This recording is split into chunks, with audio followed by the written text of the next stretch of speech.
clavicle. Here we've got a right clavicle. We have the flat end, that's going to be the acromial end right here. And then we have the sternal end, which is a little bit rounder. The curvature is going to protrude anteriorly, which makes sense because if you look at yourself in the mirror, you can see your collarbone a lot closer toward midline than you can toward your shoulders. So that curvature is going to point anteriorly. We have the anterior surface on your sheet. We have the posterior surface on your sheet. And then the other landmark is going to be the conoid tubercle. So right now we're looking at the top. If I flip that over to see the bottom, there's this little tubercle right here. That's where the conoid ligament attaches. So that's going to be your conoid tubercle of the clavicle. And once again, this is a right clavicle. Then we've got a couple new terms for the scapula right here. This is going to be the scapular notch. In some sources, it's also called the suprascapular notch.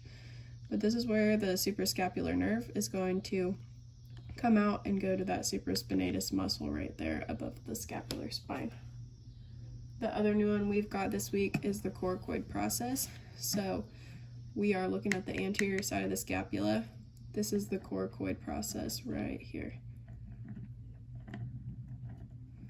So that's going to serve as an attachment point for pec minor, and that should be palpable underneath the collarbone. Then I'm just going to go ahead and cover the fossa since those are going to be coming up soon. So this is the subscapular fossa along this anterior side. It makes sense, it's going to be under the scapula, so subscapular fossa. And then if we look at that other side, we have the supraspinous fossa. So this whole little indentation is going to be filled in by the supraspinatus muscle. So this is called the suprascapular fossa. Then we have, the supraspinous fossa, excuse me. Then we have the infraspinous fossa, which is going to be basically everything underneath the scapular spine. That's the infraspinous fossa.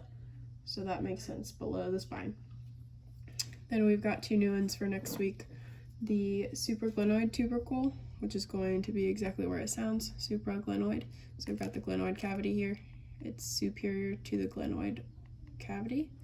That's this supraglenoid tubercle. And then the infraglenoid tubercle is going to be on the inferior portion right there. I guess that's it.